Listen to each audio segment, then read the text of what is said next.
Really? Now, where are you now? May I guess Iowa? No, I just got in from Iowa a few minutes ago. I'm changing clothes in McLean, Virginia. In the morning I go to Florida, then the next day I go to Harvard, then the following day I go back to Iowa. All right, we don't have a lot of time. I just want to hit a couple of things quickly. I don't mean to be rude. And I'm not going to be rude. I just want to go over a couple issues here. Sure. Global warming, yes, no, or you don't know? I think I don't know, but I do know that I'm opposed to cap and trade, and I'm opposed to any kind of massive government response. I think there's no evidence that justifies a large government centralized response of any kind right now. The most you can argue for, I think, is more research. Now, on this research issue, we have the UN's IPCC findings that have been widely discredited. We have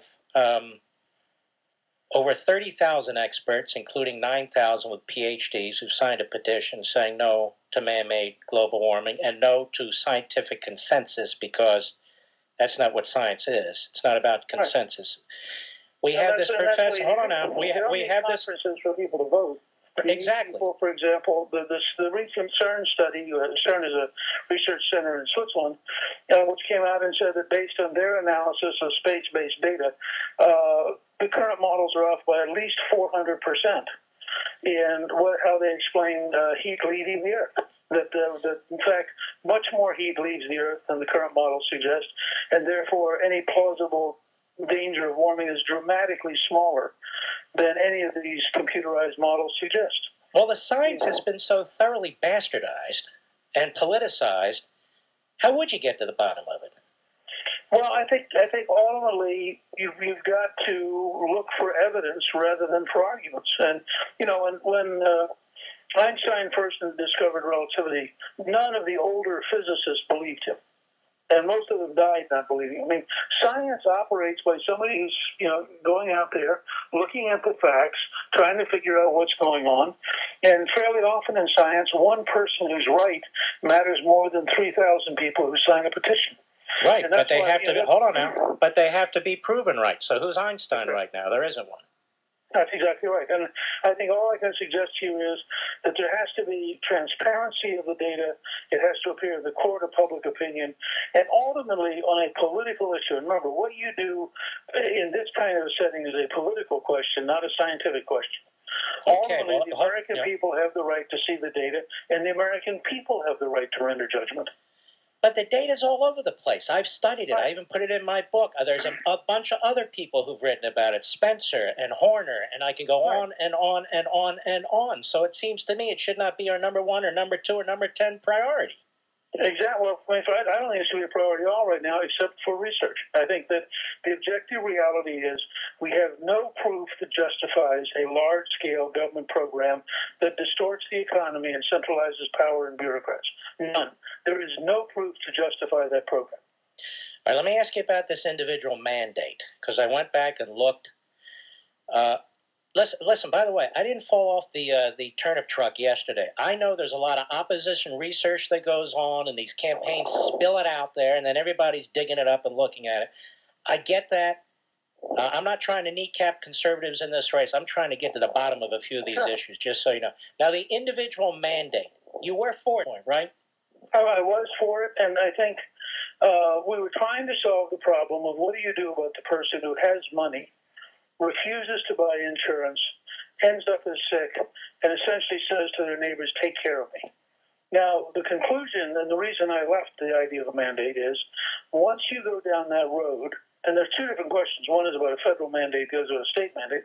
But once you go down that road, you begin to so thoroughly politicize the entire health system because you got to decide what's in the mandate, who's going to get favored, who's not going to be in the mandate, and you take all the medicine out of healthcare, and it all ends up being totally politicized. And so I concluded that it simply wasn't workable. And at the federal level, I think it's unconstitutional because a court which could mandate you to buy their version and their definition of health insurance could mandate you to do anything, which has been the direction we've drifted to for the last 60 years. So the point is you reject it now, correct? Okay, and you've Absolutely, seen it, unequivocally. and you see it doesn't work in Massachusetts, I don't think, right? Yeah, I mean, if I had been clever the other night when Romney came back at me on the debates and said, well, you were for it, I certainly, if I'd been clever, I'd have said, yes, Mitt, and I was wrong, and why don't you recognize that you're wrong, too? I think people would appreciate that if he would. All right, there's a lot of stuff swirling around. I don't pretend to understand it. On Fannie Mae, Freddie Mac, and you were a consultant. Can you explain that? Sure. When I left Congress, I set up a consulting firm.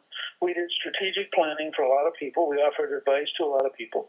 And we said flatly from day one, we will do no lobbying of any kind. And I will not take any client who has a position that I don't agree with, because my position was, if you're not coming to me for advice, that's fine. I'll give you advice. But any position that I take in public is a position I personally believe.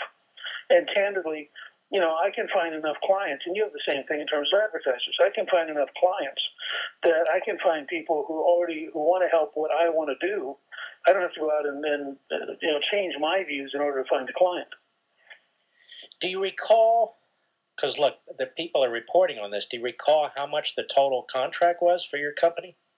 Well, it was an annual contract to the company, and I don't know. We're now pulling that all together. I don't remember the exact number of years, so I don't want to give you a misleading number. But they were there for a good number of years, and they paid a fee, which is a relatively standard Washington fee for that kind of advice. It wasn't particularly higher than the market at large. And I suspect if you look at big companies, and we work with a lot of big firms, that they fairly often pay reasonably good fees.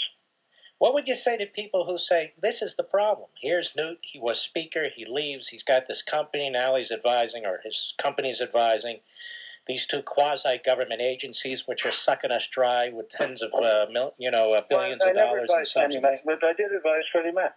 Okay. What did you advise them? Are you allowed to tell us? A lot of it's covered by confidentiality. The essence was they would come in and say, look, this is what we're trying to solve. Let me give you an example. I really do believe we had to have a totally different approach to how you help relatively poor people get into housing. And I think it really started with helping them learn how to budget, and them learn how to save, and then learn how to take care of their homes. And so I spent a fair amount of time trying to suggest a totally different model where if you really want to expand the number of people who own homes, you start by expanding the number of people who are capable of owning homes. You don't just give them money and get them into a house that they're going to lose because they have no idea what they're doing. And so we would talk about those kind of concepts. And a lot of it goes back to work that there was I just got a note tonight from Rick Lazio, who was chairing the housing reform effort when I was speaker, who pointed out that I never once asked him to do anything involving Fannie Mae or Freddie Mac, and that I, in fact, supported him strongly in some fairly bold reform of the housing system. You know, Newt, I'm out of time. Honestly, you've asked to come on before. Would you like to come on again another time so I can explore? I'll be glad to come on and take more time if you'd like and explore these things in more depth. I want to explore these things in more depth, plus your agenda in more depth, particularly as it applies to federal judges, okay? We'll talk about it, okay? All right. Take care. That's Newt Gingrich, ladies and gentlemen. I don't have any more time. I can't help it. I'm up against it. I'll see you tomorrow. I'm Mark Levin.